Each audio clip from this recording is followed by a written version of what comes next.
إبراهيم في العالمين إنك حميد مجيد.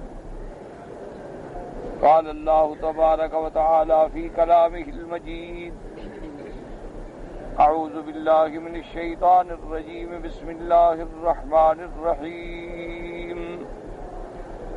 إن الله فالق الحب والنوى يخرج الحي من الميت ومخرج الميت من الحي ذلكم الله فأنى تؤفكون. فالق الإصباح وجعل الليل سكنا والشمس والقمر حسبانا ذلك تقدير العزيز العليم. وهو الذي جعل لكم النجوم لتهتدوا بها في ظلمات البر والبحر قد فصلنا الآيات لقوم يعلمون.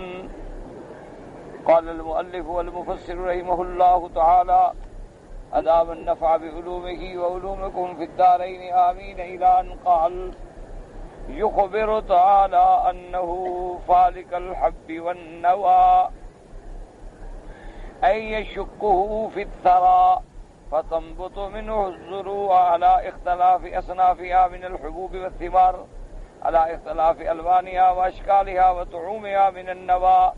ولهذا فسر قوله تبارك وتعالى فالق الحب والنوى بقوله يخرج الحي من الميت ومخرج الميت من الحي، أي يخرج النبات الحي من الحب والنوى الذي هو كالجماد الميت، كقوله تبارك وتعالى وآية لهم الأرض الميتة أحييناها وأخرجنا منها حبا فمنه يأكلون. اب مفسر رحمۃ اللہ علیہ سورۃ الانعام کی ان آیات کی تفسیر فرماتے ہیں. اللہ نے فرمایا ان اللہ فالق الحب والنوى. مفسر فرماتے ہیں کہ یخبر تعالی، اللہ خبر دے رہے ہیں کہ دانے کو یا گٹھلی کو اسی کی ذات ہے جو پھاڑنے والی ہے. کیا معنی؟ یعنی یشقہ فی الثری، کے زمین کے اندر اس کو اللہ تبارک و تعالی پھاڑ دیتے ہیں، شک کر دیتے ہیں. فتنبت منہ الزروع، پھر اسی سے اللہ تبارک و تعالیٰ کی قدرت سے سبزیاں اور اناج پیدا ہوتے ہیں. علی اختلاف اصنافها، ہر کسی کی صنف الگ ہے. یہاں گندم ہے، یہاں باجرہ ہے، یہاں پر شعیر ہے، یہاں پر کپاس ہے. اللہ کی جتنی نعمتیں ہیں. من الحبوب والثمار، کیونکہ پھل بھی الگ الگ ہیں اور جنس جو ہے گندم یا دانہ یا چیزیں وہ بھی الگ الگ ہیں، اور پھر سب کے ذائقے اور طعوم جو ہیں وہ بھی الگ الگ ہیں. اور بعض چیزوں کو اللہ تبارک و تعالیٰ دانوں سے پیدا فرماتے ہیں، بعض کو گٹھلیوں سے پیدا فرماتے ہیں. اب مفسر رحمۃ اللہ علیہ فرماتے ہیں کہ فالق الحب والنوى کی گویا تفسیر اگلی آیت میں خود موجود ہے، چونکہ یہ قاعدہ ہے کہ القرآن یفسر بعضہ بعضا، قرآن جو ہے وہ اپنی تفسیر خود بیان فرماتے ہیں. یعنی اگر ایک آیت مبارک میں کچھ الفاظ جو ہیں وہ اجمال ہوگا تو دوسری آیت میں تفصیل ہوگی. تو اس لیے مفسر رحمۃ اللہ علیہ فرماتے ہیں کہ گویا ان اللہ فالق الحب والنوى، اس کی تفسیر کیا ہے؟ یخرج الحی من المیت ومخرج المیت من الحی، کہ وہ ذات پاک ہے کہ جو دیکھو گٹھلی میت ہے، ایک دانہ جو ہے گویا میت ہے، لیکن اس سے پھر دیکھو کیسی کیسی کھیتیاں اور کیسے کیسے درخت پیدا فرما رہے ہیں. تو وہ زندہ کو نکالنے والا مردہ سے اور مردہ کو نکالنے والا زندہ سے. یعنی گٹھلی گویا مردہ تھی، وہ ایک دانہ گویا مردہ تھا، پھر اس نے اللہ نے اس سے درخت پیدا کیے اور درختوں پہ پھل لگے تو وہ زندہ ہو گیا. جیسے اللہ تبارک و تعالیٰ نے دوسری آیات مبارک میں بھی ارشاد فرمایا کہ میری ایک نشانی قدرت میں سے یہ بھی نشانی ہے کہ میں جب چاہتا ہوں وآیۃ لہم الارض المیتۃ احییناہا، کہ ہماری قدرت کی نشانیوں میں سے یہ بھی نشانی ہے کہ ہم مردہ زمین جو ہے اس کو کیسے زندہ کرتے ہیں. کہ زمین مردہ ہے، بارش بھیجتے ہیں، برساتے ہیں، پانی بھیجتے ہیں، اس کو زندہ کرتے ہیں. وَأَخْرَجْنَا مِنْهَا حَبًّا فَمِنْهُ يَأْكُلُونَ، اور پھر اس زمین سے ہم تمہارے لیے اجناس پیدا کرتے ہیں، تمہارے لیے دانے پیدا کرتے ہیں، جس میں سے تم جو ہے بعض کھاتے ہو اور بعض دوسرے استعمال میں لگاتے ہو۔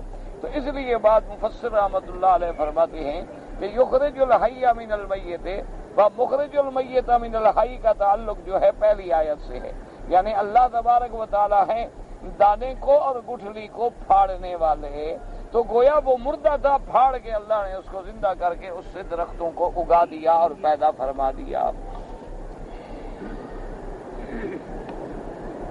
فرماتے ومن انفسها قوله ومن انفسهم ومما لا يعلمون وقوله تبارك وتعالى ومخرج الحي الميت من الحي معطوف على فالق الحب والنوى ثم فسره ثم عطف عليه قوله ومخرج الحي من الميت من الحي وقد عبروا عن هذا وهذا بعبارات كلها متقاربة مؤدية للمعنى فمن قائل يخرج الدجاجة من البيضة وعكسه ومن قائل يخرج الولد الصالح من الفاجر وعكسه وغير ذلك من العبارات التي تنتظمها الآية تشملها۔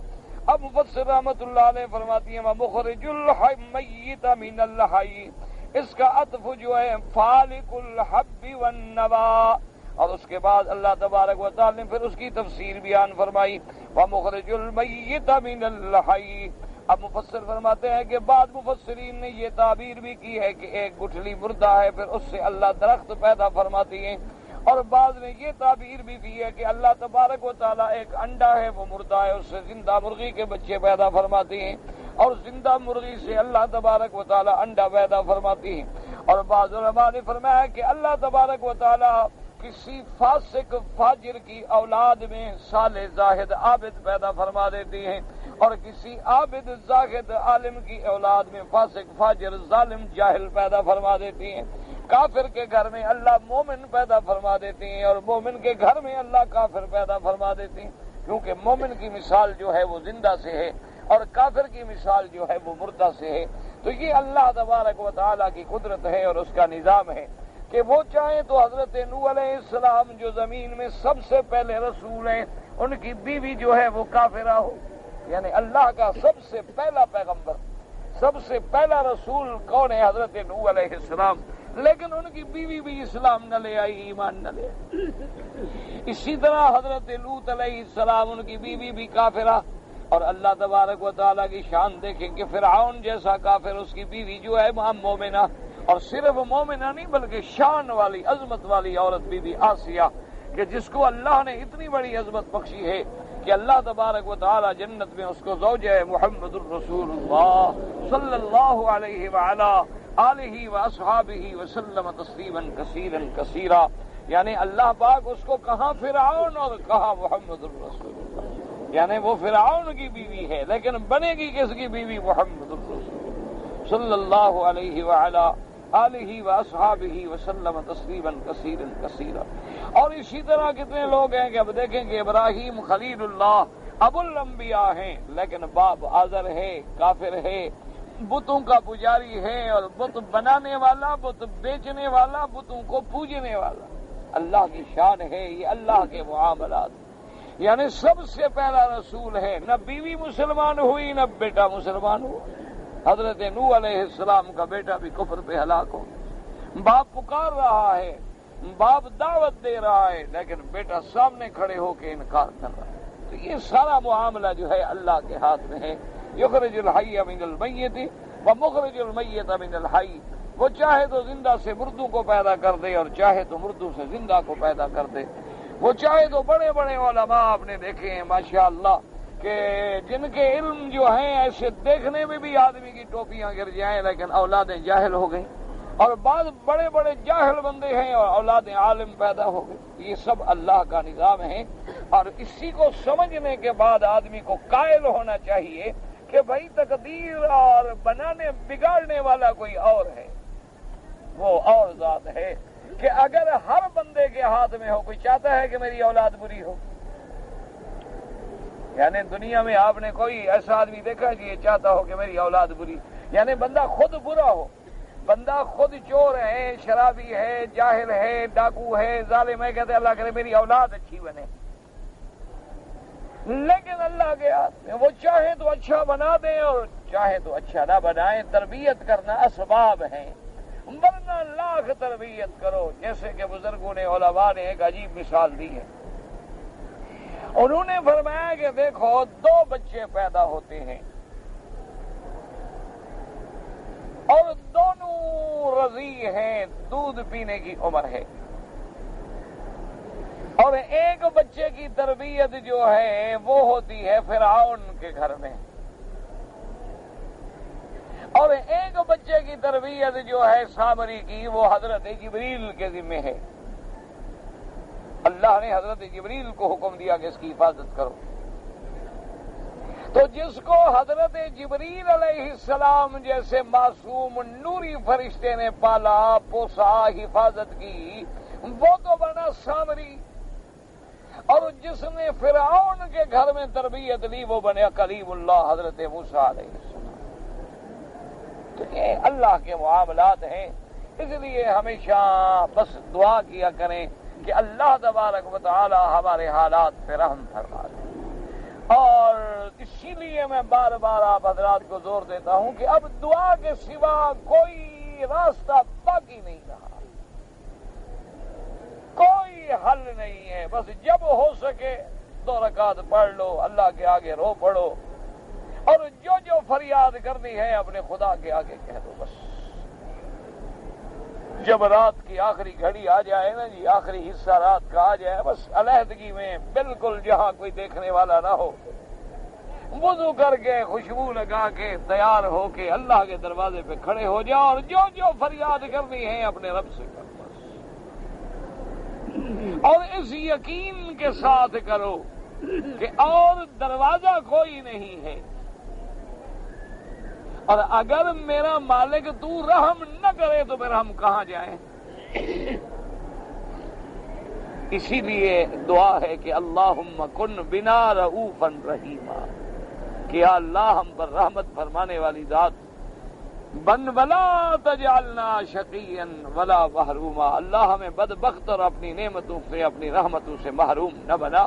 بس ایک علاج رہ گیا ہے. دنیا میں کوئی تکلیف ہے، اولاد کی ہے، بیوی کی ہے، بچوں کی ہے، مقدمات ہیں، رزق میں کمی ہے، کوئی دکھ ہے، پریشانی ہے، قرضہ ہو گیا ہے، کاروبار میں گھاٹا ہے، سب چیزیں چھوڑ دو، بس خدا کے دروازے پہ گر جاؤ. بندوں کو کہو گے تو رسوا کریں گے، انسانوں کو کہو گے نا جی کہ مجھے اب بڑی تکلیف ہے، پیسہ نہیں ہے، مجھے گھاٹا ہو گیا، مجھے نقصان ہو گیا، مجھے یہ ہو گیا، وہ اور ذلیل کریں گے. دشمن خوش ہوگا، دوست جو ہے کہے گا یار کیا کروں، میں بھی تمہاری کچھ نہیں کر سکتا. تو اس کریم کے دروازے پہ آ جاؤ جو سب کچھ کر سکتا،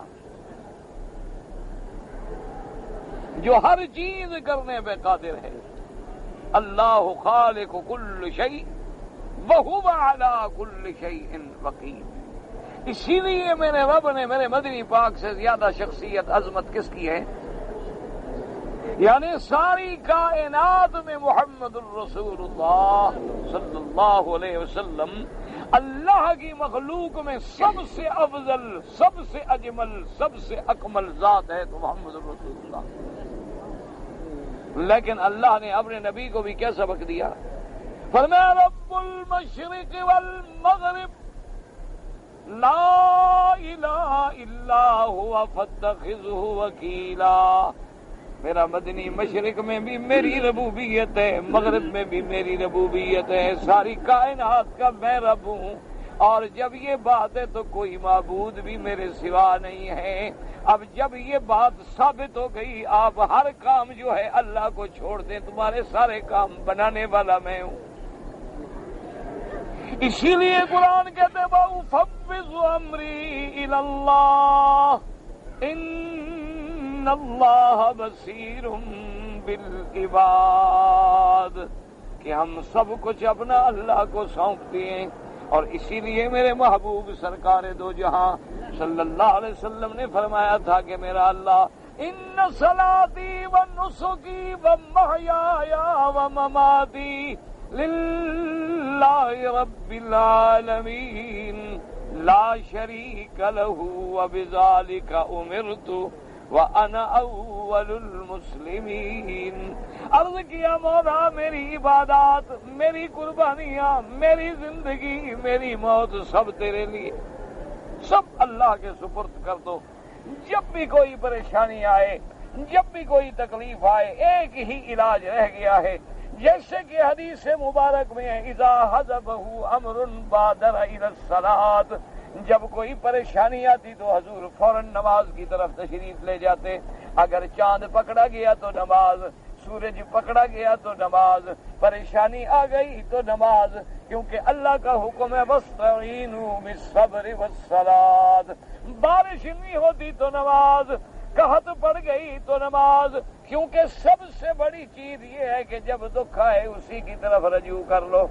جب بندہ اللہ کی طرف لوٹ جاتا ہے تو پھر اللہ کی رحمتیں آ جاتی ہیں۔ اس لیے ایک ہی علاج ہے کہ جتنی پریشانیاں ہیں، دکھ ہیں، تکلیفیں ہیں، یہ اللہ کے نظام ہیں، اس کو تم سمجھ نہیں سکتے ہو، بس کہو آمنا باللہ، اللہ تجھ پر ہمارا ایمان ہے، آمنت باللہ ورسلہ، یا اللہ رضینا باللہ ربا وبالاسلام دینا وبمحمد نبیا۔ ہمارا ایمان ہے، باقی سمجھ سے بالا تر ہے کہ آج کفر دندنا رہا ہے، آج کفر کے پاس طاقت ہے اور مسلمان کمزور ہے، یہ اس کا نظام ہے، سمجھ سے بالا تر ہے۔ یعنی آپ اندازہ فرمائیں کہ ایک دور تھا جب مسلمان ہرقل کو، یعنی ہرقل اس وقت جو ہے روم کا سب سے بڑا طاقتور بادشاہ جو ہے ہرقل، کسرا کو یعنی حکم دیتے تھے کہ تم مسلمان ہو جاؤ یا جزیہ ادا کر کے ہمارے زیر نگی آ جاؤ۔ اور آج ایک وقت ہے کہ ہم کفر سے بھیک مانگتے ہیں، آخر کیوں؟ وجہ کیا ہے؟ آخر اس دور پہ تم غور کرو، دیکھو نا جی، ٹھیک ہے آج ہم کہتے ہیں کہ جی دشمن کے پاس بڑی قوت ہے، طاقت ہے اور سب کچھ ہے، لیکن اصل بات ہم کیوں بھول جاتے ہیں کہ ہر چیز کا خالق اور مالک کون ہے؟ اللہ۔ اس چیز کو اگر ہم اپنے دماغوں میں یقین دے دیں، میرے محبوب سیدنا محمد الرسول اللہ صلی اللہ علیہ وسلم نے جہاں جہاں بھی کفر سے ٹکر لی ہے تو حضور کے پاس طاقت اور کفر کی طاقت کا کوئی مقابلہ تھا؟ کچھ نہیں۔ لیکن اصل بات کیا تھی؟ اصل طاقت کیا تھی؟ ایمان باللہ۔ اصل طاقت کیا ہے؟ اللہ پہ توکل۔ اصل طاقت کیا ہے؟ اللہ کے رسول کے ساتھ اپنے آپ کو پکا وابستہ کرنا اور ایمان رکھنا کہ ہر چیز ہمارے اللہ کے ہاتھ میں ہے، نفع بھی اللہ کے ہاتھ میں ہے، نقصان بھی اللہ کے ہاتھ میں ہے، عزت بھی اللہ کے ہاتھ میں ہے، ذلت بھی اسی کے ہاتھ میں ہے، خیر بھی اسی کے ہاتھ میں ہے، شر بھی اسی کے ہاتھ میں ہے، تو عز من تشاء و تذل من تشاء۔ تو جب یہ یقین کامل ہو جاتا ہے تو پھر دنیا کی کوئی طاقت مسلمان کی آنکھ میں آنکھ نہیں ڈال سکتی۔ اور جب مسلمان اللہ کو چھوڑ دیتا ہے، اللہ بندے کو چھوڑ دیتا ہے، کہتا ہے جاؤ ذلیل ہو کے مرو جہاں مرتے ہو۔ اس لیے اللہ تبارک و تعالی یہاں اپنی قدرت کا ایک نمونہ پیش کرتے ہیں کہ ان اللہ فالق الحب والنوى یخرج الحی من المیت ومخرج المیت من الحی، کہ وہی ذات پاک ہے جو گٹھلی کو، دانے کو پھاڑنے والی اور اس مردہ گٹھلی سے زندہ درخت اور ثمر آور درخت پیدا کرنے والی، اس مردہ دانے سے پھر کھیت اگانے والی اسی کی ذات مبارک ہے۔ اسی لیے مفسر فرماتا ہے کہ بعض علماء نے فرمایا یخرج الدجاجۃ من البیضۃ، وہ چاہتے ہیں تو انڈے سے مرغی کا بچہ نکالتے ہیں اور مرغی سے انڈا نکالتے ہیں، وہ چاہتی ہیں تو اللہ تبارک و تعالیٰ فاجروں کے گھر میں صالح پیدا کر دیتے ہیں اور صالح کے گھر میں فاجر پیدا کر دیتے ہیں، ابو جہل کے گھر میں اکرمہ پیدا کر دیتے ہیں، ولید بن المغیرہ کے گھر میں خالد پیدا کر دیتے ہیں، اور اللہ تبارک و تعالیٰ چاہے تو حضرت نوح کے گھر میں کافر بیٹا پیدا کر دیتے ہیں، اس کی مرضی۔ ثم قال تبارک و تعالیٰ ذالکم اللہ فأنا تؤفكون اے فاعل ھذا هو اللہ وحدہ لا شریک لہ. یہ سب کرنے والا کون ہے؟ اللہ تبارک و تعالی جو لا شریک ہے، جس کا کوئی شریک نہیں ہے. جب یہ بات ثابت ہے فأنا تؤفكون، تو تم کدھر خدا کو چھوڑ کے غیروں کے دروازے پہ جا رہے ہو؟ کدھر بہک رہے ہو؟ کہاں جا رہے ہو؟ کیف تصرفون عن الحق وتعدلون عنہ الى الباطل. تم حق سے کیسے ہٹ رہے ہو؟ تم حق چھوڑ کے باطل کی طرف کیسے جا رہے ہو؟ تم اللہ کو چھوڑ کے غیروں کو کیسے حاجت روا باندھ رہے ہو؟ اس لیے قرآن دعوت دیتا فرمایا فالق الاصباح وجعل اللیل سکنا. اس کی ذات ہے جو اندھیرے کی چادر کو چیر کے اس سے روشنی نکالتی ہے. کہ ظلمت کی چادر ہے، رات کو دیکھو اندھیرا ہے، لیکن صبح صادق دیکھو اس اندھیرے سے نکل آتی ہے. نکالنے والا کون ہے؟ اللہ تبارک و تعالی. اے خالق الضیاء والظلام، اندھیرے کو پیدا کرنے والا بھی خدا، روشنی کو پیدا کرنے والا بھی خدا ہے. کما قال تعالی فی اول السورۃ وجعل الظلمات والنور. وہ ذات پاک جس نے اندھیرا پیدا کیا، جس نے نور پیدا کیا ہے. فهو سبحانه يفلق ظلام الليل عن غرة الصباح فيضيء الوجود ويستنير الأفق ويزمهل الظلام ويذهب الليل بسواده وظلام رواقه ويجيء النهار بضيائه وإشراقه. اب مفسر فرماتے ہیں کہ اسی کی ذات پاک ہے جو اندھیرے کو چیرتی ہے غرہ صبا سے اور پھر روشن کر دیتی ہے، افق میں نور پھیلا دیتی ہے، اندھیرا کمزور ہو جاتا ہے. وَيَذْهَبُ اللَّيْلَ بِسَوَادِهِ، اور رات اپنے سیاہی کے ساتھ قائم ہو جاتی ہے. وَالظَّلَامَ بِرَوَاقِهِ، اور اندھیرا اپنی اس قوت کے ساتھ، اپنی اندھیری کے ساتھ مٹ جاتا ہے. وَيُجِيءُ النَّهَارُ بِضِيَائِهِ وَإِشْرَاقِهِ، اور پھر دن آ جاتا ہے روشنی لے کر، اشراق لے کر. تو یہ کرنے والی کس کی ذات ہے؟ اللہ تبارک و تعالیٰ کی ذات ہے. مقصد یہ ہوتا ہے قرآن کی ان آیات کا، یاد رکھو کہ ان آیات کو پڑھنے کے بعد ہم اپنے ایمان کو تازہ کریں، ہم اپنے ایمان کی قوت کو تازہ کریں کہ وہ خداوند قدوس جو اندھیرے کو روشنی سے کاٹ سکتا ہے اور جو روشنی کو اندھیروں سے مٹا سکتا ہے، جو دن کو رات میں چھپا دیتا ہے، جو رات کو دن میں چھپا دیتا ہے، وہ خداوند قدوس ہر چیز کے کرنے پہ قادر ہے. تو جب ہر چیز پہ کرنے پہ قادر وہ ہے تو معبود بھی وہ ہے اور پکارنے کے قابل بھی وہ ہے جو یہ کچھ نہ کر سکے. اسی لیے قرآن نے بعض بار کئی مقام پہ دعوت دی. اللہ نے فرمایا کہ میرے مدنی صلی اللہ علیہ وسلم ان کافروں کو بھی آپ دعوت دیں. یہ مشرکین مکہ ہیں اور کفار ہیں، بڑے بڑے عقل والے، بڑے بڑے دماغوں والے کافر ہیں. آپ ان کو چیلنج کریں، ان کو چیلنج کریں کہ بھئی میرا خدا وہ ہے جس نے آسمان زمین یہ ساری کائنات پیدا کی ہے، اور جن کو تم نے معبود بنا رکھا ہے یہ بھی تو دکھاؤ کہ انہوں نے کوئی مکھی بھی پیدا کی ہے.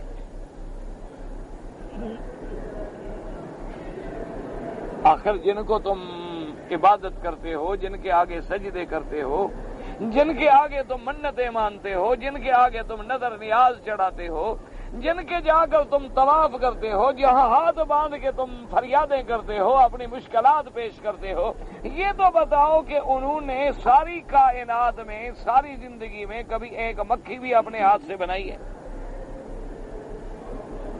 تو اگر وہ اتنی چھوٹی چیز بھی پیدا کرنے پہ قادر نہیں ہیں تو باقی مخلوق کے مسئلے حل کرنے پہ کیسے قادر ہیں؟ ایک کھلی سی، کوئی مشکل نہیں، کوئی مشکل مسئلہ نہیں، آسان سی بات.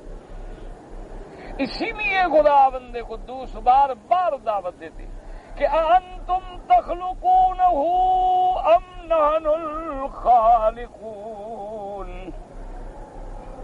کیا تم پیدا کرنے والے ہو کہ ہم پیدا کرنے والے؟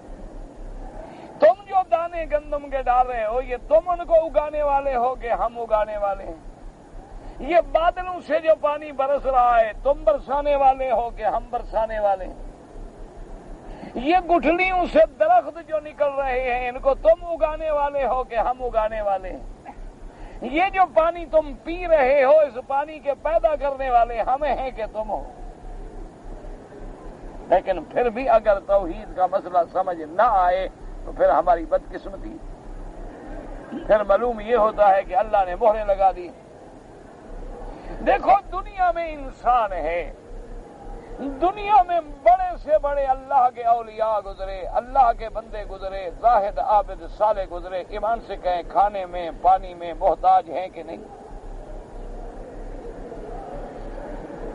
اگر بیمار ہو جائیں تو دوا میں محتاج ہیں کہ نہیں؟ اگر معذور ہو جائیں تو کسی بندے کے ہاتھ پکڑنے کے محتاج ہیں کہ نہیں؟ جو خود محتاج ہیں تو تیرے مشکل کشا کیسے بن سکتے؟ مشکل کشا تو وہ ہوتا ہے جو کبھی محتاج نہ ہو، مشکل کشا تو وہ ہوتا ہے جس پر کبھی کوئی مصیبت اور مشکل نہ پڑے۔ جو خود مشکلات کا شکار ہوں وہ تیرے مشکل کشا کیسے بن سکتے؟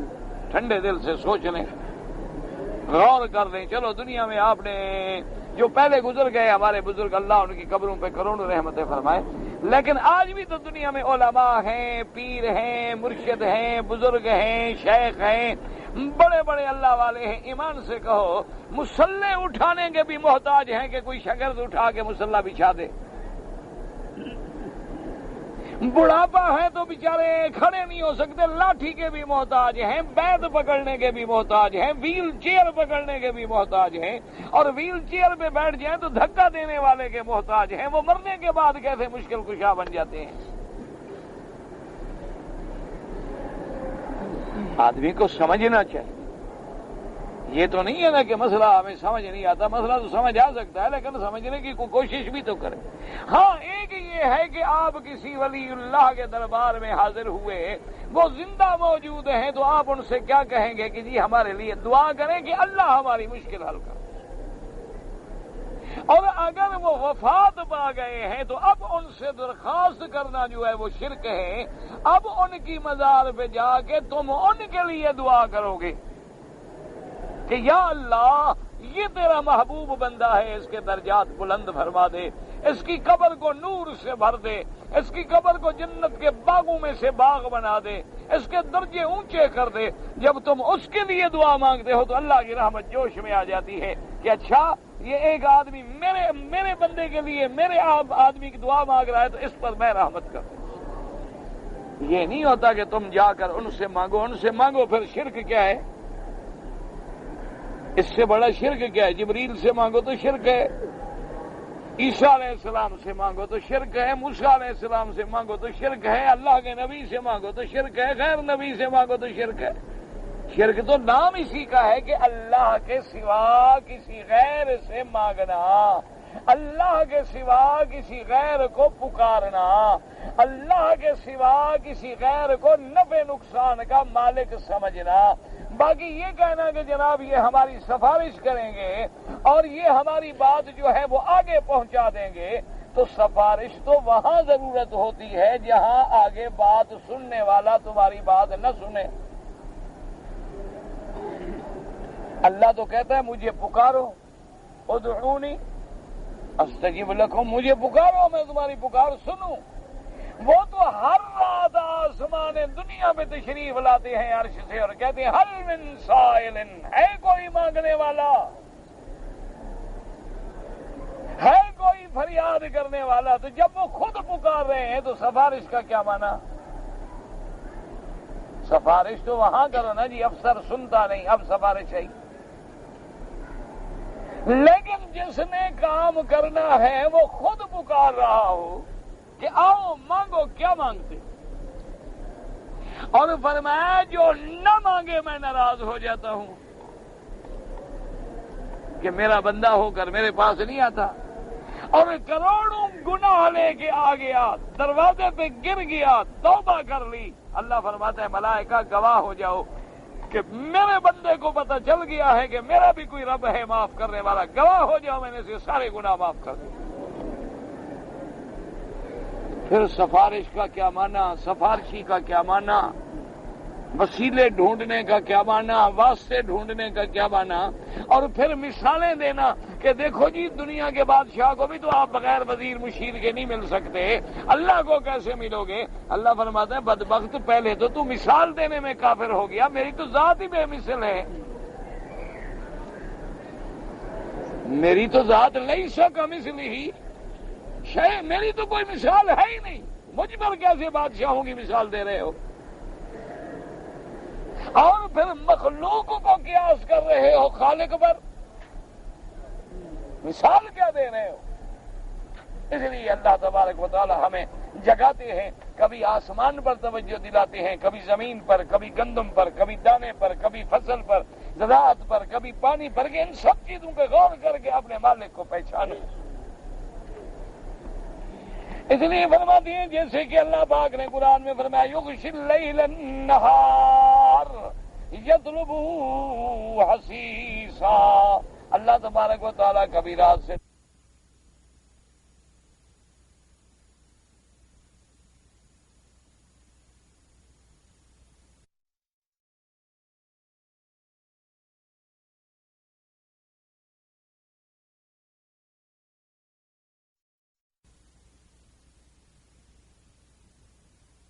وہ طلب کر رہی ہے، ایسا ایسا پیچھے چل رہی ہے، اور فرماتی ہے فبین تعالی قدرتہ علی خلق الاشیاء المتضادۃ المختلفۃ الدالۃ علی کمال عظمتہ وعظیم سلطانہ۔ اللہ تبارک و تعالی نے فرمایا میرے بندے غور کر کے میں نے کیسے کیسے متضاد چیزیں پیدا کی ہیں۔ میں نے اندھیرا بھی پیدا کیا، لیکن اندھیرے کے مقابلے پہ نور بھی پیدا کیا، روشنی بھی پیدا کی۔ میں نے سکون بھی پیدا کیا، میں نے آرام اور حرکت بھی پیدا کی، میں نے درخت بھی پیدا کیے، میں نے کھیتیاں بھی پیدا کی۔ ہر متضاد چیز پہ پیدا کرنے کا میں قادر ہوں۔ جب ہر چیز پہ میں قادر ہوں تو میری قدرت کا اعتراف کر۔ اس لیے فرماتے انہ فالق الاصباح، کہ وہ ذات ہے جو اندھیرا بھی پیدا کرے، پھر اندھیرے کو چیر کے اس سے روشنی بھی پیدا کر دے۔ فرمایا وجعل اللیل سکنا ای ساجیا مظلما، اللہ نے رات بنا دی تمہیں چھپانے والی تاکہ اندھیرا ہو جائے، تمہیں اوپر پردہ پڑ جائے، تجھے سکون مل لگے، تسکن فیہ الاشیاء، تاکہ دنیا کی ہر چیز جو ہے وہ رات میں سکون و آرام پکڑ سکے۔ جیسے فرمایا والضحی واللیل اذا سجا وقال واللیل اذا یغشا والنہار اذا تجلی وقال والنہار اذا جلاها واللیل اذا یغشاها وقال صہیب الرومی رضی اللہ عنہ لامرأته وقد عاتبت في قصص ان اللہ جعل سکنا الا لصہیب ان صہیب اذا ذکر الجنتار شوق وذا ذکرنا تار نومہ۔ اب جناب فرماتی ہیں کہ اللہ تبارک و تعالیٰ نے دن بنایا ہے، رات بنائی ہے۔ صہیب رومی رضی اللہ تعالیٰ عنہ، حضرت صہیب صحابی ہیں رضی اللہ تعالیٰ عنہ لامرأته وقد عاتبت فی کثرت سہرہ۔ اس کے بعد کیونکہ آپ کی بیوی نے ایک دفعہ حضرت صہیب کے ساتھ ناراضگی کا اظہار کیا، اس نے کہا کہ صہیب عجیب بات ہے، ان اللہ جعل اللیل سکنا الا لصہیب، اللہ پاک نے تو رات آرام کے لیے بنائی ہے، لیکن معلوم ہوتا ہے کہ صہیب کے لیے یہ حکم نہیں ہے، کیونکہ ساری رات تم جاگتے ہو، ساری رات تم اللہ کے آگے روتے ہو۔ ان صہیبا، کیوں صہیب کا مقام کیا تھا؟ اذا ذکر الجنت طال شوقہ، جب کوئی جنت کی آیات سنتے تو جنت کے حاصل کرنے کا شوق ہو جاتا، پھر عبادت میں لگ جاتے، اور جب کوئی اللہ کے عذاب کی آیت سنتے تو ڈر کے بارے نیند اڑ جاتی، تو ہر حال میں جو کہ جاگتے رہتے تھے۔ تو اس لیے آپ کی بیوی نے اس آیت سے ان پر جو ہے اعتراض کیا، انہوں نے کہا صہیب عجیب بات ہے، اللہ پاک نے رات آرام کے لیے بنائی ہے، معلوم ہوتا ہے تمہارے لیے نہیں ہے، بھئی جب رات آرام کے لیے ہے تو کچھ تم آرام بھی کیا کرو۔ رباء الریاض والقوتار والشمس والقمر والسبحان یجریان بحساب مقدر لا يتغیر ولا يضطرب بل لكل منهما منازل يسقى في الصيف والشتاء فيتبع ذلك اختلاف الليل والنهار طولا وقصرا۔ اللہ نے فرمایا کہ میں نے سورج پیدا کیا، چاند پیدا کیا، الشمس والقمر حسبانا، تیرے حساب کے لیے، تاکہ تمہیں پتہ چل سکے کتنے دن گزر گئے، کتنے مہینے گزر گئے، کتنے موسم گزر گئے۔ اللہ پاک نے پیدا کیا جریان بحساب مقنن مقدر، اللہ نے ان کو ایسے حساب سے، ایسے قانون، ایسے انداز سے چلایا ہے کہ لا یتغیر ولا یضطرب، ان میں کبھی کوئی تغیر بھی نہیں آتا، کبھی کوئی اضطراب بھی نہیں آتا، بلکہ سورج ہو یا چاند ہو، ہر کوئی اپنی اپنی منزل میں چل رہا ہے، اور کبھی سیف ہے، کبھی شتاء ہے، کبھی گرمی ہے، کبھی سردی ہے۔ اور اللہ پاک نے ایسی چیزیں پیدا فرما دی ہیں کہ آج ہزاروں سال گزر گئے، نہ تو مشینری بدلنے کی ضرورت ہے، نہ گریس دینے کی ضرورت ہے، نہ کوئی آئل فلٹر تبدیل کرنے کی ضرورت ہے، نہ کسی آپریٹر کو بھیج کے چیک کرانے کی ضرورت ہے۔ اللہ کے نظام، اللہ کے حکم کے مطابق ہر چیز چل رہی ہے اپنے مدار میں، اور مجال ہے کہ 1 سیکنڈ کی بھی غلطی کر جائے۔ بالکل اللہ کا ایک نظام ہے، اور بنایا کیوں؟ تاکہ تیرے حساب میں آسانی ہو جائے۔ حساب چاہے تو سورج والا رکھے چاہے چاند والا، لیکن اسلام نے زیادہ حساب جو ہے چاند والے کو قبول کیا ہے، اس لیے قمری حساب کو اسلام ترجیح دیتے ہیں۔ یسألونک عن الاہلہ، اللہ نے فرمایا میرا محبوب آپ سے پوچھتے ہیں ہلال کے بارے میں، قل ہی مواقیت للناس فی الحج، اللہ نے اس کے ذریعے تمہارے وقت موقعات معین کیے، تمہارے حج کا نظام معین کیا۔ چونکہ چاند کا نظام سمجھنا ذرا آسان ہے، اور سورج کا نظام سمجھنا جو ہے وہ بڑا مشکل ہے، ورنہ سورج کا بھی کوئی حساب رکھے تو جائز ہے، اور چاند کا بھی حساب رکھے تو جائز ہے، لیکن آسان جو ہے وہ چاند کا ہے کہ ایک عربی آدمی جنگل میں رہنے والا بدو آدمی بھی دیکھ کے کہہ دیتا ہے جی آج دوسری رات کا چاند ہے، کہہ دیتا ہے جی نہیں آج بالکل باریک چاند ہے، معلوم ہوتا ہے پہلی رات کا چاند ہے۔ یعنی اتنا آسان ہے اس کا سمجھنا کہ جنگل کا رہنے والا بدو جو ہے خیمے میں، وہ بھی دیکھ کے بتلا دیتا ہے کہ دوسری رات ہے، تیسری ہے، آج 13ویں ہے، آج 14ویں ہے، آج 15ویں ہے، آج چاند ڈھل رہا ہے، آج چاند بڑھ رہا ہے، آج چاند گھٹ رہا ہے۔ تو اللہ نے آسان کر دیا، اور یہ ساری چیزیں جو ہیں سب تیری خدمت کے لیے پیدا ہوئی ہیں، اور کبھی اللہ تبارک و تعالیٰ ان کو بھی بے نور کر کے اپنے بندوں کو ڈراتے ہیں۔ ان الشمس والقمر آیاتان من آیات اللہ یخوف اللہ بہما عبادہ، اللہ تبارک و تعالیٰ اپنے بندوں کو ڈراتے ہیں کہ میں اگر اتنے بڑے قرات نوریہ کو بے نور کرنے پہ قادر ہوں تو تجھے بے نور کرنے میں کیا تکلیف ہے، اور اس دنیا کو ختم کرنے میں کیا تکلیف ہے۔ تو اس لیے اللہ نے فرمایا ہر چیز دیکھو حساب کے ساتھ چل رہی۔ هو الذی جعل الشمس ضیاء والقمر نورا وقدرہ منازل، اللہ نے سب کی منزلیں، سب کے مدار، سب کے برج سیارات کے راستے مقرر کر دیے، ہر چیز اپنی اپنی سڑک پہ اپنے اپنے مدار میں چل رہی ہے۔ جیسے فرمایا للشمس ينبغي لها ان تدرك القمر ولا الليل سابق النهار وَكُلٌّ فِي فَلَكٍ يَسْبَحُونَ، نہ تو چاند سورج سے ٹکراتا ہے، نہ رات وقت سے پہلے آ سکتی ہے، ہر چیز جو ہے اپنے فلک میں تیر رہی ہے، چل رہی ہے اسی رفتار سے جو اللہ نے مقدر فرما دی ہے۔ اور جیسے فرمایا الشمس والقمر والنجوم مسخرات بأمرہ، سورج ہو، چاند ہو، تارے ہوں، سب اللہ نے مسخر کر دیے، سب اللہ کے حکم پر چلنے والی چیزیں ہیں۔ وقولہ تبارک و تعالی ذلک تقدیر العزیز العلیم، الجمیع جار بتقدیر العزیز الذی لا یمانع ولا یخالف، یہ سارے سیارات اس قدرت والے غلبے والے کے حکم سے چل رہے ہیں جو اتنا عزیز اور غالب ہے کہ جس کی قدرت کو کوئی روک نہیں سکتا، جس کے فیصلے کو کوئی رکاوٹ نہیں بن سکتا۔ العلیم بکل شیء، ہر چیز کے علم والے ہیں، کوئی چیز چھپی ہوئی نہیں، ستارے ہوں یا مٹی ہو یا آسمان و زمین ہوں، سب اس کے علم کے اندر ہیں۔ فلا یعزب عن علمہ مثقال ذرۃ فی الارض ولا فی السماء، ذرے کے برابر آسمانوں اور زمینوں میں اس کے علم سے کوئی چیز چھپی ہوئی نہیں ہے۔ وَكَثِيرًا مَا إِذَا ذَكَرَ اللَّهُ تَعَالَى خَلْقَ اللَّيْلِ وَالنَّهَارِ وَالشَّمْسِ وَالْقَمَرِ يَخْتُمُ الْكَلَامَ بِعِزَّةِ الْعِلْمِ، اور مفسر فرماتا ہے کہ سارے قرآن میں نظر ڈولائیں، جہاں اللہ پاک نے رات کے پیدا کرنے کا، دن کے پیدا کرنے کا، سورج کے پیدا کرنے کا، چاند کے پیدا کرنے کا ذکر کیا ہے، وہاں اللہ نے آیت کو جب ختم کیا ہے تو دو صفتوں کا ذکر کیا، ایک عزت کا اور ایک علم کا، کیونکہ وہ غالب بھی ہے، وہ علم والا بھی ہے، اس کے غلبے سے بھی کوئی نہیں ہے، تو نہیں کہ سورج کو یوں چلائے تم ادھر چلا دو، سوال ہی پیدا نہیں۔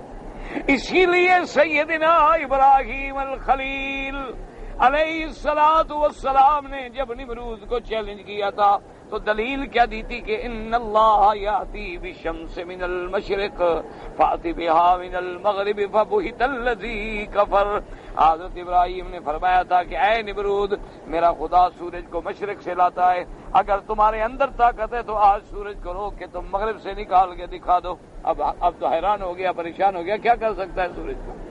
اسی لیے علماء نے لکھا ہے کہ قیامت کی علامات میں ایک نشانی یہ بھی ہے حتیٰ تطلع الشمس من مغربها، کہ سورج جو ہے مشرق کے بجائے مغرب سے نکلے گا۔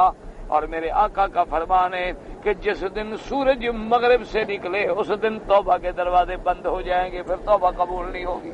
اغلقت ابواب التوبۃ، اس لیے علماء نے لکھا ہے کہ اللہ تبارک و تعالی قیامت سے پہلے مغرب سے سورج کو نکالیں گے تاکہ یہ دنیا کو پتہ چل جائے کہ مشرق سے نکالنے پہ بھی وہ قادر ہے، مغرب سے نکالنے پہ بھی وہ قادر ہے۔ یہ سارے سیارات اس کے حکم پہ چل رہے ہیں، وہ جدھر سے چاہیں جب چاہیں روک دیں، چلا دیں، بے نور کر دیں، روشن کر دیں۔ اس لیے فرمایا مفسر نے کہ جہاں جہاں اللہ نے ذکر کیا وہاں اللہ نے کلام ختم کی عزت و علم سے۔ وَكَمَا فِي قَوْلِهِ تَبَارَكَ وَتَعَالَى وَآيَةٌ لَهُمُ اللَّيْلُ نَسْلَخُ مِنْهُ النَّهَارَ فَإِذَا هُمْ مُظْلِمُونَ وَالشَّمْسُ تَجْرِي لِمُسْتَقَرٍّ لَهَا ذَلِكَ تَقْدِيرُ الْعَزِيزِ الْعَلِيمِ ولما ذكر خلق السماوات والارض وما فيهن في وسجود حاميم وسجدة قال وزينا السماء الدنيا بمصابيح وحفظا ذلك تقدير العزيز العليم وقوله تبارك وتعالى وهو الذي جعل لكم النجوم لتهتدوا بها في ظلمات البر والبحر، وہ ذات پاک جس نے پیدا کی ہے تمہارے لیے ستارے تاکہ تم خشکی میں، بر میں، بحر میں، دریاؤں میں سمت کا فیصلہ کر سکو، مشرق مغرب جان سکو، تمہارے جاننے کے لیے چیزیں پیدا کر دی ہیں۔ قال بعض السلف من الذكريات وقد الله سبحانه ان الله جعل زينة للسماء ورجوما للشياطين فَيَهْتَدِي بِهَا فِي ظُلُمَاتِ الْبَرِّ وَالْبَحْرِ۔ اب مفسر رحمۃ اللہ علیہ فرماتے ہیں اسی لیے ہمارے اسلاف نے کہا ہے کہ ان تارے جو اللہ نے پیدا کیے ہیں بس ان میں 3 چیزوں کا عقیدہ رکھو، اس کے علاوہ عقیدہ رکھو گے تو گمراہی میں پڑ جاؤ گے۔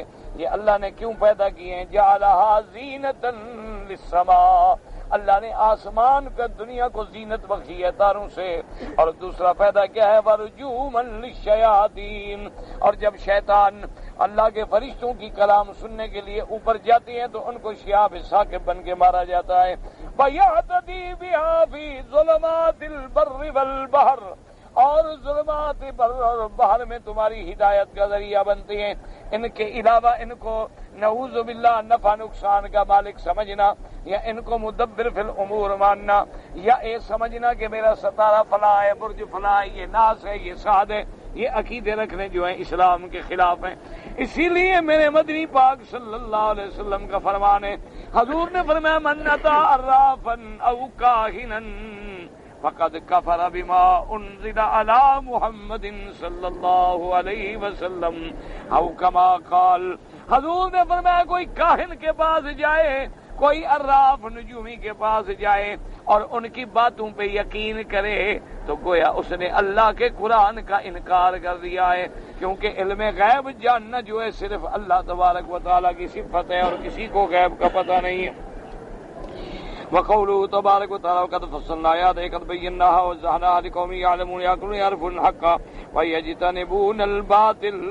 اللہ نے فرمایا ہم نے قرآن میں کھول کھول کے اپنی آیتیں بیان کر دی ہیں تاکہ وہ قومیں جن کو عقل ہے، جن کو علم ہے، وہ حق پہ چل سکیں اور باطل سے بچ سکیں۔ ہم نے ہر چیز جو ہے وہ کھول کر بیان کر دی۔ واللہ تعالی عالم علمہ وتم۔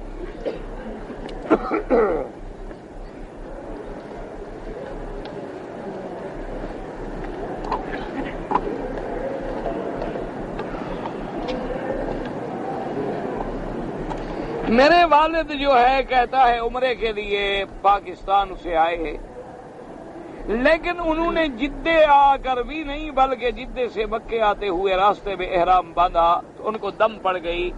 ایک بکری دم لے کر ذبح کر کے غریبوں کو مکے میں کھلا دیں، کیونکہ وہ میقات سے گزر گئے اور انہوں نے احرام باندھا ہے۔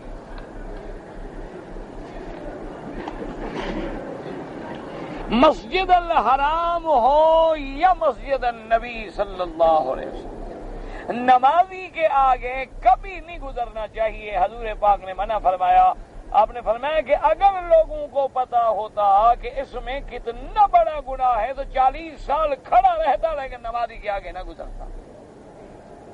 یہ بہت بڑا گناہ ہے جس کا ہم فکر بھی نہیں کرتے۔ مسجد الحرام میں صرف ان لوگوں کے لیے تو گنجائش ہے جو طواف کر رہے ہیں، کیونکہ طواف تو نہیں روکا جا سکتا۔ اگر ہم نماز پڑھ رہے ہیں اور طواف والے آگے طواف کر رہے ہیں تو کوئی حرج نہیں۔ اگر کوئی بہت زیادہ مجبوری ہو جائے گزرنے کی تو سجدے کی جو جگہ ہے اس سے دور ہو کر گزریں، تمہارا پاؤں سجدے والی جگہ پر نہیں آنا چاہیے، وہ بھی اگر مجبوری ہے۔ لیکن افسوس ہے لوگوں کو کوئی نہ علم ہے اور نہ صلاۃ و قیام کے بارے میں سیکھنے کا کوئی شوق ہے۔ اللہ کے کعبے کا طواف کریں گے، نماز پڑھیں گے، نماز کے بعد جب نماز ختم ہو جائے گی وہی سنتیں شروع کر دیں گے۔ بھی تو طواف والے کہاں جائیں بھئی؟ آدمی کو خود بھی تو اللہ نے عقل دیا ہے کہ میں نے فرض پڑھ لیا، میں اب پیچھے ہٹ جاؤں، آرام سے جا کے سنتیں پڑھوں، نہ کوئی میرے آگے گزرے نہ میں کسی کا راستہ روکوں، کیونکہ اگر میں خود راستے پہ کھڑا ہو گیا، جہاں گزرنے والا گناہ گار ہے وہاں میں روکنے والا بھی تو گناہ گار ہوں نا۔ اب وہ جانے والا غریب قدر جائے، اس لیے لیکن جو سمجھتے ہیں ماشاءاللہ ہمیں جگہ مل گئی بس ہم نے یہی نماز پڑھنی۔ او خدا کے بندے، سارا حرم اللہ کا حرم ہے، آپ نے اگر فرض پڑھ لیے ہیں تو سنتیں جو ہیں دوسری جگہ پہ پڑھیں۔ ویسے بھی حضور کی سنت ہے کہ فرض صلاۃ کے بعد سنت اور جگہ پہ پڑھو، نفل اور جگہ پہ پڑھو، تاکہ جتنی زمین کے ٹکڑوں پہ سجدہ کرو گے قیامت میں گواہی دے گی اللہ کے آگے تیرے چھڑوانے کے لیے۔ اس لیے ہمیشہ خیال رکھا کریں۔ سورج گرہن جو ہے وہ کب ہوگا؟ ویسے اخبارات میں جو آیا ہے، جو محاسب لوگ ہیں انہوں نے لکھا ہے کہ تقریباً 2:45 بجے یا 1:30 بجے کے قریب شروع ہوگا اور 4:30 پونے 5 کے قریب ختم ہوگا۔ کسی شہر میں پورا نظر آئے گا، کسی میں کم نظر آئے گا، کسی میں جزوی نظر آئے گا، اور بعض ملکوں میں تو صرف 2 منٹ 4 منٹ کے لیے نظر آئے گا۔ بہرحال اس وقت شریعت کا حکم یہ ہے کہ مسجدوں میں حاضر ہو جائیں، نماز میں لگ جائیں۔ اگر مسجد میں کوئی نہیں آ سکتا ہے تو اپنے گھر میں قرآن پڑھنا شروع کر دے، عبادت شروع کر دے، کیونکہ یہ اللہ کی نشانیوں کا وقت ہے کہ اللہ تبارک و تعالیٰ چاہے تو پورے ملک کو، پوری دنیا کو، بندوں کو ہلاک کر دے، وہ قادر ہے۔ اس لیے آدمی کو فوراً اللہ کا ذکر کرنا چاہیے۔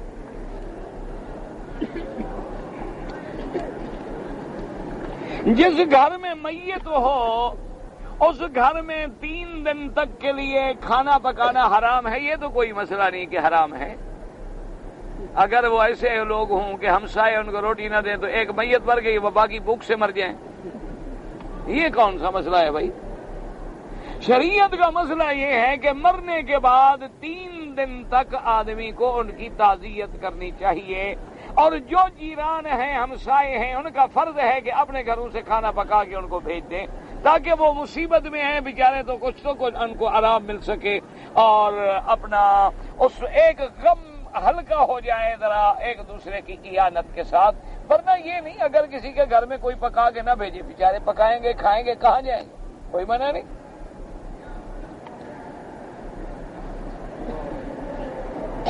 جو لوگ نماز میں رکوع میں اللہ اکبر جلدی جلدی کرتے ہیں وہ نماز ادا ہی نہیں ہوتی۔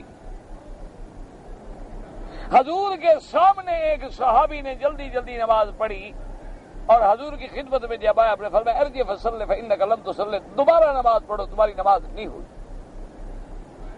اس لیے ہمیشہ یاد رکھیں آرام سے رکوع کریں، آرام سے سجود کریں، رکوع سجود کے درمیان میں ہڈی سیدھی ہو جائے آرام سے بیٹھیں، ورنہ یہ ٹکریں مارنا جو ہے اس سے نماز ادا ہی نہیں ہوتی، نماز ہوتی ہی نہیں۔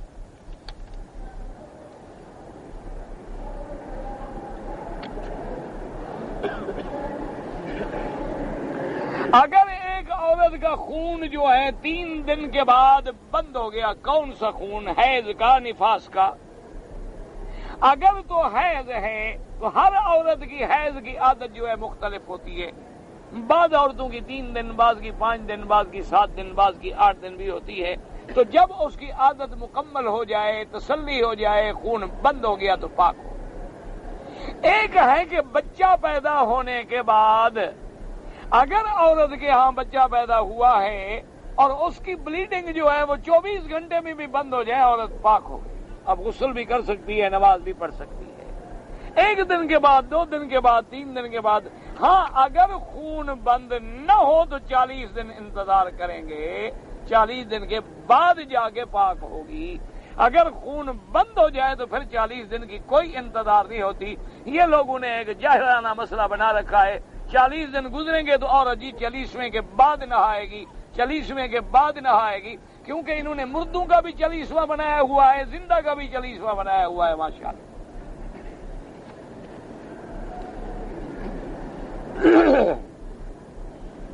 اگر حیض عورت کا بند ہو گیا تو خاوند صحبت کر سکتا ہے اس کے غسل کرنے کے بعد، یعنی عورت اگر حیض بند ہو جائے تو حیض کے بعد جب تک غسل نہ کر لے تو میاں صحبت نہیں کر سکتا، کیونکہ مقصد تو یہ ہے اس گندگی سے بچنا۔ یسألونک عن المحیض قل هو اذن فاعتزلوا النساء فی المحیض۔ اسی لیے شریعت کا حکم ہے کہ جب عورت کا حیض بند ہو جائے تو وہ کپاس اپنے بدن کے اندر رکھے، بلکہ اس پر کوئی خوشبو اور عطر لگا کے اپنے اندر رکھے، تاکہ وہ گندگی جو ہے وہ ساری کی ساری زائل ہو جائے، غسل کرے، اس کے بعد نماز بھی پڑھے، پھر خاوند کو مل سکتی ہے۔ وضو کرنے میں سر کا مسح جو ہے آگے سے شروع کریں، پیچھے سے جا کے پھر آگے تک لے آئیں۔ صرف امام ابو حنیفہ رحمۃ اللہ علیہ کے نزدیک گردن کا مسح بھی کیا جاتا ہے۔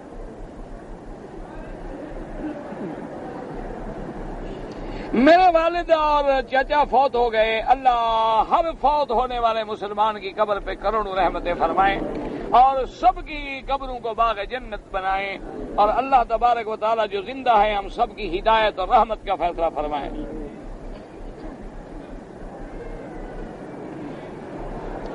اگر ہم لوگ یورپ میں یا یورپی کسی ملک میں دنیا کمانے کے لیے رہ رہے ہیں تو ویسے دنیا کمانے کے لیے کافر ملکوں میں رہنا شریعت اجازت نہیں دیتی۔ اسلام کے اندر کسی کافر ملک کا سفر جو ہے بغیر ضرورت کے، ضرورت ہے علم حاصل کرنا ہے، کوئی جدید ٹیکنالوجی حاصل کرنی ہے، تجارت کرنی ہے، آنا ہے جانا ہے، ورنہ اسلام اجازت نہیں دیتا، کیونکہ کفر کے ماحول میں رہ کر لازمی بات ہے کہ اس کے اثرات ہم پر آئیں گے۔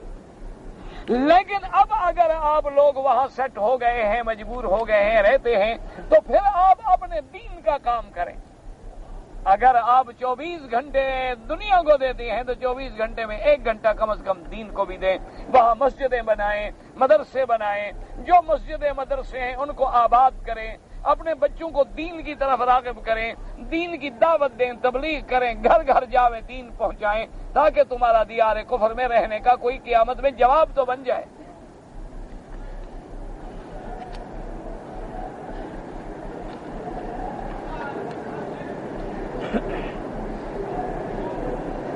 اللہ کے نیک بندے جب مر جاتے ہیں تو قبر میں ان کے ساتھ کیا ہوتا ہے؟ جب تم مر جاؤ گے تو ملیں گے، پھر بتا دینا۔ میں بھی ابھی نہیں مرا، پوچھنے والا بھی ابھی نہیں مرا، تو انشاءاللہ جب قیامت میں ملیں گے تو ایک دوسرے کو بتائیں گے بھی کیا ہوا۔ ابھی تو ہمارا حضور کی ذات پہ ایمان ہے کہ جو بندے اللہ کے مومن ہیں، قول ثابت پہ قائم ہیں، ان کے لیے وہ باغ جنت بن جاتی ہے، چاہے ہمیں نظر نہ آئے، اور جو کافر ہیں ان کے لیے وہی قبر جہنم بن جاتی ہے، چاہے ہماری آنکھوں کے سامنے کچھ نہ آئے۔ ہم خواب بھی تو دیکھتے ہیں نا، ادھر بیوی سوئی ہے، ادھر خاوند سویا ہے، وہ خواب دیکھ رہا ہے میں مکے جا رہی ہوں، وہ خواب دیکھ رہا ہے میں لندن جا رہی ہوں، سوئے ہوئے بھی ایک بستر پہ ہیں، اس کو پتہ نہیں لگتا، اس کو پتہ نہیں لگتا۔ تو جب زندہ موجود ایک چارپائی پہ ہیں اور ایک آدمی خواب دیکھ رہا ہے کہ میں جناب پھل کھا رہا ہوں، دوسرا خواب دیکھ رہا ہے مجھے کوئی مار رہا ہے، وہ رو رہا ہے، وہ خوش ہو رہا ہے، جب اس کا ہمیں پتہ نہیں چلتا تو عالم برزخ تو عالم غیب ہے، ہمیں اس کا کیا پتہ چل سکتا ہے؟ اس لیے ہمارا ایمان ہے کہ قبر میں عذاب بھی ہوتا ہے، ثواب بھی ہوتا ہے۔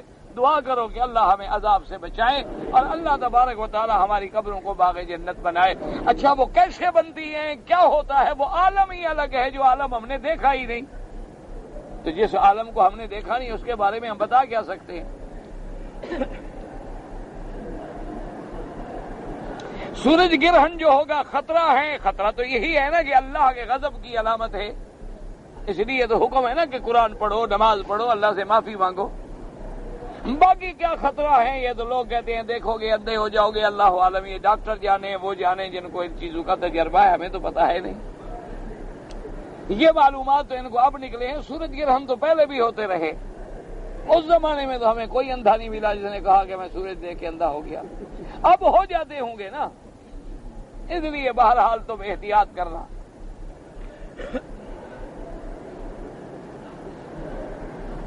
اگر ایک عورت ناپاکی کی حالت میں مدینہ منورہ سے عمرے کی نیت کر کے مکے آئی ہے تو جب پاک ہو جائے غسل کر کے عمرہ پورا کرے، مسجد عائشہ کیوں جائے؟ احرام تو وہ باندھ کے آئی ہوئی ہے نا، نیت تو کر کے آئی ہے، دوبارہ نیت کی کوئی ضرورت نہیں۔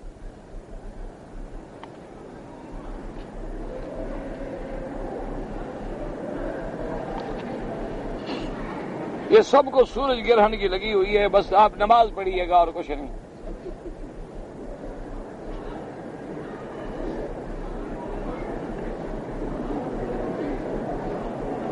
میں نے والد صاحب کہتے تھے کہ دینی تعلیم حاصل کریں، لیکن میں نے دنیاوی تعلیم حاصل کی، بڑا اچھا عہدہ بھی ہے، پیسہ بھی ہے، لیکن سکون نہیں ہے۔ سکون تو نہیں ملے گا بھائی، سکون پیسے میں نہیں ملتا۔ الا بذکر اللہ تطمئن القلوب، سکون ملتا ہے اللہ کے ذکر میں۔ تو اب دنیاوی کام کر رہے ہو تو کوئی حرج نہیں، اسی پہ رہتے ہوئے دین کا کام بھی کرتے رہو، اللہ کا ذکر کرتے رہو، نماز پڑھو، دین کا کام کرو۔ سکون ڈھونڈنا ہے تو پھر وہ اللہ کے ذکر میں ملتا ہے، اللہ کے بڑے مزے، جو چاہے سو چکھ لے، نہ مانو تو تجربہ کر لو۔ سکون نہیں ملتا کروڑوں میں، اربوں میں، خربوں میں، ڈالروں میں، پاؤنڈوں میں، سکون نہیں ملتا۔ سکون جب ملے گا، اطمینان جب ملے گا، نماز میں، اللہ کی یاد میں، اللہ کے ذکر میں۔ اسی لیے حضور نے فرمایا قرۃ عینی فی الصلاۃ، میرے آنکھوں کی ٹھنڈک جو ہے نماز۔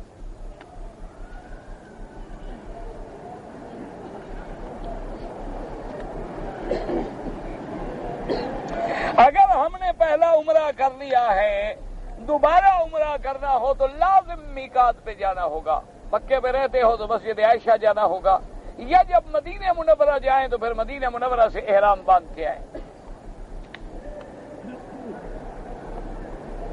بہت سے لوگوں کو ہم نے دیکھا ہے کہ رکن یمانی پہ بوسہ دیتے ہیں، رکن یمانی پہ ہاتھ لگانا سنت ہے، بوسہ دینا سنت نہیں۔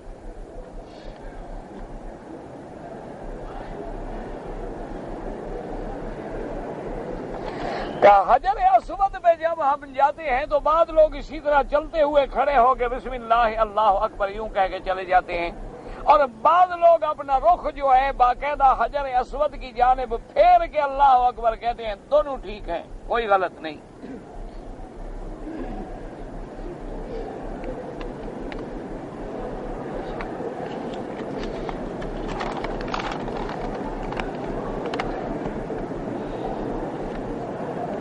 میں مغرب کی نماز کے وقت مثلا زبان سے اقرار کرتا ہوں اور 3 رکعت پڑھتا ہوں، یہ کوئی نہیں ہے۔ اصل نیت ہے دل میں، مقام النیت القلب۔ اب دیکھیں نا، آپ لوگ کھڑے ہیں کس نماز کے لیے؟ بس نیت ہے تو کھڑے ہو نا، ورنہ کیوں کھڑے ہوتے؟ زبان سے کہنا جو ہے 4 رکعت نماز عشاء فلاں بوقت 8:30 بجے پیچھے اس امام کے منہ طرف کعبے قبلے کے دعا فرائے فلاں، یہ تو بدعت ہے، یہ تو ایک رواج بن گیا ہے لوگوں کا۔ کیونکہ اصل میں لوگوں کو پتہ تو ہوتا نہیں میں کیا پڑھ رہا ہوں، تو مولوی نے کہا کچھ جس کو سکھا دو، کچھ تو یاد کرے غریب، پتہ تو لگے نا میں پڑھ کیا رہا ہوں۔ یہ نہ ہو کہ 4 رکعت عشاء کے بجائے 4 رکعت جنازہ پڑھ رہا ہو، ورنہ اصل نیت جو ہے وہ دل میں ہے، زبان سے کرنا ضروری ہی نہیں۔